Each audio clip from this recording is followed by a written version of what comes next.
देखिए दोस्तों, अंततः पटवारी भर्ती परीक्षा की ज्वाइनिंग का रास्ता साफ हो गया है। मध्य प्रदेश की सबसे बड़ी परीक्षा पटवारी भर्ती परीक्षा, जिसमें 8,600 पद पर भर्ती होनी थी, लेकिन एक सेंटर में अधिक बच्चे सिलेक्ट होने के कारण भर्ती विवादों में आई और भर्ती प्रक्रिया रोक दी गई। तो आइए समझते हैं कि इसमें क्या नया अपडेट आया है। जय हिंद, जय जवान, जय किसान। आप देख रहे हैं ज्ञानोदय ज्ञान। जो विद्यार्थी सिलेक्ट होने वाले हैं उन्हें इस चैनल को सब्सक्राइब जरूर कर लेना चाहिए, क्योंकि इस चैनल पर पटवारी से संबंधित अपडेट आती रहती है। सरकार ने जस्टिस राजेंद्र वर्मा के लिए जांच के लिए आदेश दिया था और जांच रिपोर्ट सरकार को सौंपने के लिए बोला था। तो वह रिपोर्ट अभी आ गई है। तो सूत्रों का कहना है जांच सरकार को सौंपी गई है। अभी जांच ओपन नहीं हुई, लेकिन सूत्रों का कहना यह है कि जांच में कहा गया है कि सिर्फ एक सेंटर में अप्रत्याशित परिणाम के आधार पर पूरी भर्ती प्रक्रिया पर संदेह करना ठीक नहीं है। तो इस तरीके से पॉजिटिव रिपोर्ट भेजी गई है।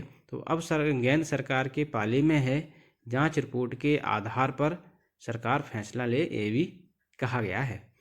तो ये स्थिति साफ बनती दिख रही है, क्योंकि मुख्यमंत्री डॉक्टर मोहन यादव ने 26 जनवरी को 28,000 भर्तियों वाले बयान के आधार पर कहा था कि इनकी भर्ती जल्दी से पूरी करी जाएंगी। तो अनुमान लगाया जा रहा है कि सरकार चयनित उम्मीदवारों को निराश नहीं करेगी। संभवतः लोकसभा चुनाव से पहले भर्ती प्रक्रिया पूरी कर ली जाएगी।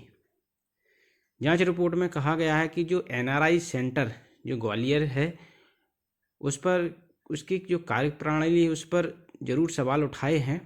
इस सेंटर के परीक्षा परिणाम पर आखिरी फैसला जो भी होगा वो सरकार को ही लेना है।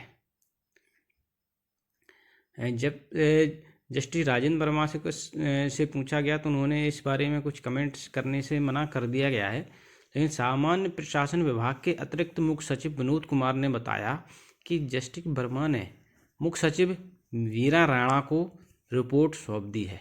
रिपोर्ट में क्या है अभी कुछ कहना मुश्किल है। रिपोर्ट पर सरकार की अंतिम फैसला लेगी। तो कर्मचारी चयन बोर्ड के निदेशक षणमुख प्रिया मिश्रा कह चुकी हैं कि जांच रिपोर्ट में सरकार को फैसला लेना है, इसमें कर्मचारी चयन बोर्ड की भूमिका नहीं है। तो धांधली के जो आरोप थे उसमें जांच और जो क्या क्लीन चिट मिली है उसको थोड़ा समझ लेते हैं।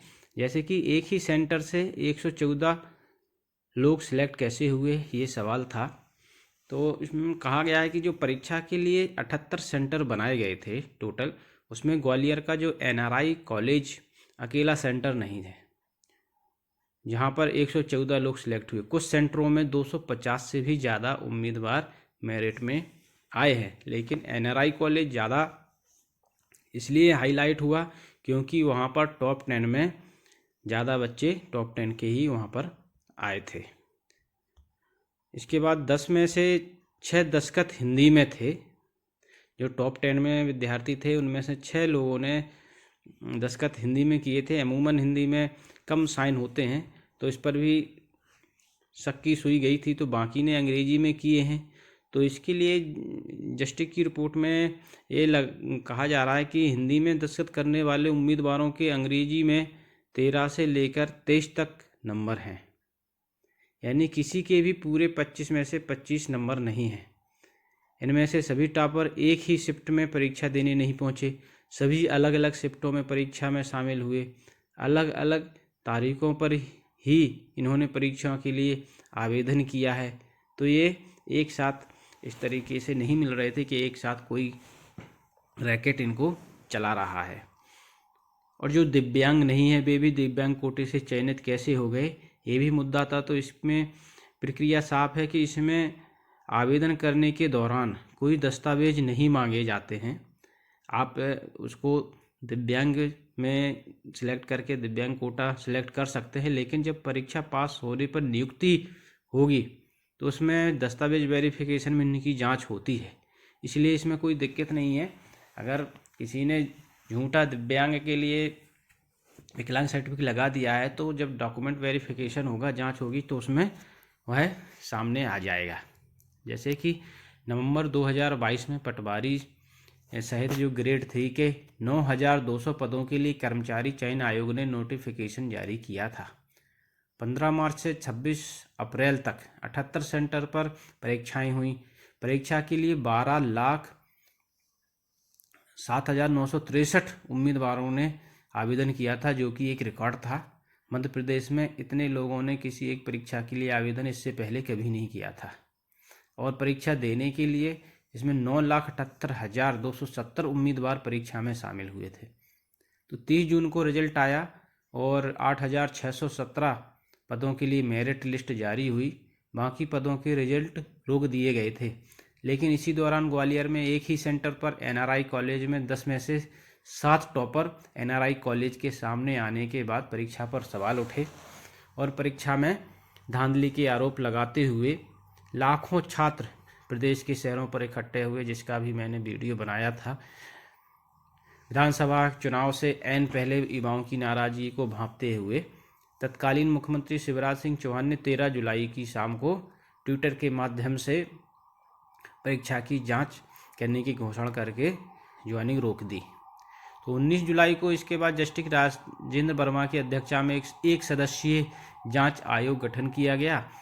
आयोग के जांच के लिए 31 अगस्त का समय दिया गया, जो बढ़कर 25 दिसंबर बढ़ाया गया। इसके बाद नई सरकार ने कार्यकाल 31 जनवरी तक बढ़ा दिया गया। तो 31 जनवरी के पहले ही अंततः रिपोर्ट सरकार को सौंप दी गई है। तो 8 महीने की जो जांच चली, उसमें क्या हुआ? भोपाल, इंदौर, जबलपुर, रीवा सहित अन्य संभागों के छात्रों ने बाल्मी में बने जांच आयोग के दफ्तर में आकर अपने बयान दर्ज कराए। छात्रों ने परीक्षा में धांधली की आशंका वाले कई तथ्य पेश किए, लेकिन इनके पक्ष में कोई सबूत पेश नहीं कर पाए। जस्टिस वर्मा खुद अलग अलग परीक्षा के सेंटर पर गए। जस्टिस वर्मा ने ग्वालियर के एनआरआई कॉलेज सहित कई दूसरे परीक्षा सेंटर की भी जांच की।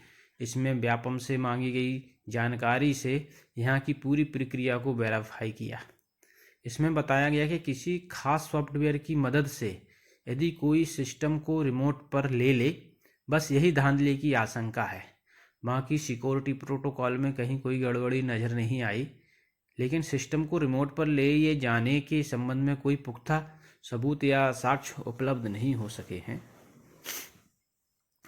जो उम्मीदवारों ने इसके लिए काफ़ी संघर्ष किया, जो सिलेक्ट हुए हैं, उनका तो था कि ज्वाइनिंग हो जाए, लेकिन जो बच्चे सिलेक्ट नहीं हुए उन्होंने काफ़ी इस पर जो है विरोध किया था, जिसमें नीलम पार्क में 2003 को पुलिस ने इनको खदेड़ा भी था, जिसकी ये वीडियो भी काफ़ी वायरल, फोटो वायरल हुई थी। तो पटवारी भर्ती परीक्षा रोके जाने के बाद चयनित पटवारी उम्मीदवारों ने सबसे पहला आंदोलन 17 जुलाई को किया था। इसके बाद 3 सितंबर 2023 को प्रदेश भर से आए चयनित उम्मीदवार नीलम पार्क में जुटने लगे। इन्हें यहाँ हटाने के लिए पुलिस ने लाठी चार्ज भी किया। 50 अज्ञात के खिलाफ FIR भी दर्ज हुई और 27 सितंबर को चयनित उम्मीदवारों को चलकनपुर में चुनरी यात्रा भी निकाली थी।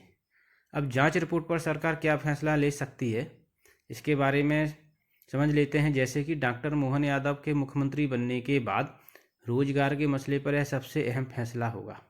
मुख्यमंत्री जांच रिपोर्ट पढ़ने के बाद खुद तय करेंगे कि भर्ती प्रक्रिया रद्द की जाए या चयनित उम्मीदवारों को नियुक्ति की प्रक्रिया शुरू करी जाए। सरकार से जुड़े सूत्रों का कहना है कि मुख्यमंत्री चूंकि 26 जनवरी को 28,000 नियुक्ति की बात कह चुके हैं, ऐसे में लोकसभा चुनाव से पहले वे अपनी बात को सही साबित करना चाहेंगे कि उन्होंने घोषणा करी है। तो चुनाव में आचार संहिता लगने से पहले नियुक्तों को हरी झंडी मिल जाए तो इसका उन्हें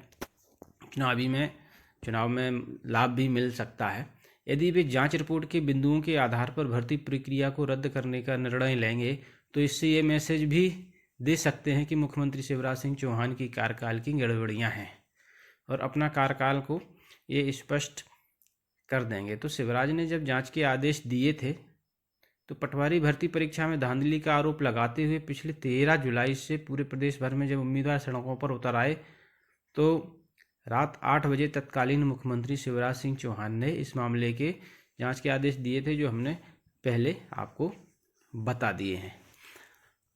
तो अब देखिए, कुछ ही समय में जैसे ही नया अपडेट आ जाता है, संभावना कुल मिला के जाग ही गई है कि रिपोर्ट आने के बाद अब सरकार के पास है, तो सरकार को कोई ना कोई निर्णय अब लेना ही होगा। तो जैसे ही कोई और नया अपडेट आता है, जांच रिपोर्ट पहुंच गई है, तो अभी जांच रिपोर्ट जो कमेटी बनाई गई थी 1 सदस्यीय जज की, उसकी तरफ से काम पूरा हो गया है, अब सरकार को करना है। तो देखते हैं अगला जो भी नया अपडेट आता है वो आपको इस चैनल के माध्यम से मिलेगा। Thank you for watching. Have a nice day.